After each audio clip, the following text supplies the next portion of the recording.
Bambang Trimulyono, penggugat ijazah Presiden Jokowi, mencabut gugatannya.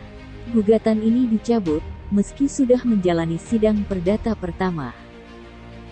Diketahui, gugatan itu terkait dengan tudingan ijazah palsu, yang digunakan saat mendaftarkan pemilihan presiden, pada periode 2019-2024.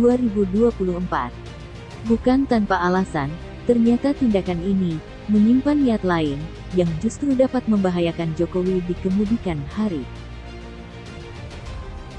Namun dalam perjalanannya ada problem bagi kami jika perkara ini kami lanjutkan, yakni problem terkait pembuktian di persidangan, karena kami terus terang tidak menduga klien kami Bambang Tri ini ditangkap dan ditahan. Padahal klien kami yang punya akses kepada saksi-saksi dan data-data yang menjadi bahan-bahan pembuktian. Sebelumnya, kuasa hukum Bambang Trimulyono, Egy, meminta Jokowi harus hadir pada persidangan yang akan digelar pada 31 Oktober 2022. Sebab, menurut dia, perkara ini merupakan perkara perdata mengenai pribadi Jokowi. Jika pada persidangan itu Jokowi tidak datang, Egy meminta hakim untuk memutus putusan perkara dengan jelas, karena sudah bisa dipastikan bahwa ijazah Jokowi palsu. Tapi dalam perjalanan ketika kita lihat fakta persidangan, kita menggugat, yang kita gugat SD, SMP, SMA, tapi kok yang bicara UGM, bicara S1-nya, kemudian muncul statement dari teman SMA, guru bahasa Inggris, guru kimia, sampai ada reuni dan seterusnya. Bagi saya pribadi nih ya, mohon maaf, bukan meyakinkan bahwa ijazah itu asli, justru sebaliknya saya tambah bertanya-tanya gitu. Oh, sampai ada yang nyasar ke pengadilan juga. Nah, ke pengadilan. Dan kemarin itu bawa ijazah juga dia. Iya, dia mau masuk ke pihak. Ini orang nggak ngerti hukum nih. Kalau mau jadi pihak intervensi kan harus mendaftar dulu, persetujuan hakim, bukan langsung nyerobot begitu loh. Saya memang menyarankan siapapun yang punya kepentingan boleh menjadi pihak intervensi. Ada bisa menjadi pihak yang nge-approve ke presiden atau penggugat atau netral di tengah, itu terserah saja begitu.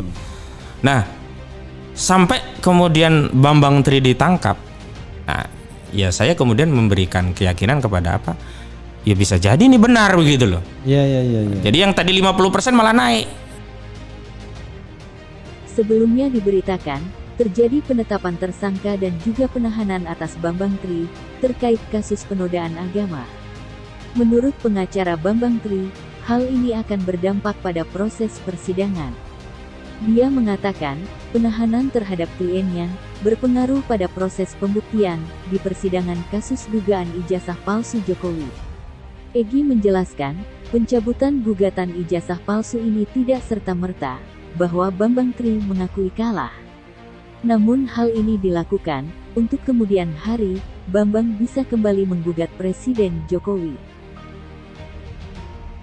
Dan itulah yang kemudian kami ambil keputusan, musyawarah nih Bang, tim lawyer, adalah kita tarik. Dengan begitu kan kepentingan klien masih terjaga. Dia masih bisa menggugat kapanpun kalau nanti sudah keluar.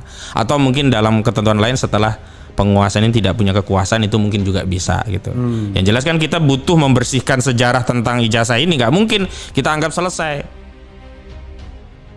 Sebenarnya ini berangkat dari keprihatinan kita, ada lembaga yang sebenarnya punya fungsi, punya tugas sekaligus tanggung jawab dalam persoalan ini. Tidak jalan ya kita sebagai rakyat kecil gitu loh, berusaha mencoba. Walaupun kita tahu akan kandas seperti ini begitu loh. Tapi paling tidak jadi wacana. Jadi ada semacam kesadaran publik bagi kita, khususnya kesadaran kebangsaan ya. Bahkan kalau lebih mendalam, biar terpatik atau terpicu suasana kebatinan kebangsaan kita sebenarnya dengan bangsa kita. Risau nggak sih dengan keadaan ini gitu. Sebelumnya, Amin Rais angkat bicara terkait kasus dugaan ijazah palsu Jokowi, dengan mengeluarkan komentar kepada Jokowi untuk menunjukkan ijazah palsunya saat di pengadilan. Pendiri Partai Amanat Nasional ini menyindir Joko Widodo dengan memamerkan deretan ijazah sekolah dari SD hingga perguruan tinggi. Jadi ini misalnya Pak Jokowi, ada orang menuduh Amin Rais ternyata ijazah SD, SMP, SMA-nya itu hoax, palsu. muzayyaf dalam bahasa Arabnya itu, tidak asli. Ya. Nah maka saya tinggal menunjukkan di pengadilan itu, ya, saya akan datang, kemudian saya tunjukkan ini loh ijazah saya SD Muhammadiyah 17 Juli tahun 1956. Amin Rais juga meminta agar Jokowi diminta menyudahi polemik ini dengan hadir di persidangan dan memberi pembuktian ijazah asli karena masalah dugaan ijazah palsu sudah menimbulkan kegaduhan di ruang publik. Kuasa hukum penggugat Egy Sujana meminta majelis hakim bertindak tegas dengan meminta Jokowi dihadirkan. Gugatan tidak ada urusannya dengan kebijakan. Ini urusannya dengan pribadi Jokowi. Diduga ijazahnya palsu, ujar Egy Sujana dalam sidang di PN Jakarta Pusat. Jadi dengan hormat, kecermatan majelis dalam panggilan ke depan itu, Presiden Jokowi atau saudara Jokowi harus hadir, katanya lagi. Dalam pandangannya, Egy mengatakan, mestinya Jokowi tidak diwakili oleh pihak Jamdatun Kejagung. Sebab, gugatan diajukan pada Jokowi, atas nama pribadi, bukan sebagai kepala negara. Jadi kalau untuk mental saya ya angkat topi lah dengan Bambang Tri ini, luar biasa. Sampai penyidiknya waktu mau menyidik itu, gila ini Bang, berani bener dia orang ini. Mohon maaf, dia duduk santai begini. Pak, yang penting tolong carikan rokok saja kalau pas jago gitu. Gak ada takutnya nih Bambang Tri. Iya. Pasan itu mungkin juga bisa gitu. Yang jelas kan kita butuh membersihkan sejarah tentang ijazah ini, nggak mungkin kita anggap selesai. Dan sayangnya sebenarnya yang punya tanggung jawab ini adalah negara, dalam hal ini representasi lembaga kekuasaan negara. Ya kalau ini presiden yang dituduh dalam tanda petik ya, DPR kan harusnya bertanggung jawab untuk mengklarifikasi ini sebenarnya. DPR dan DPD dong. DPD bahkan iya. Soalnya kan fungsi pengawasan kan. Betul. Gitu.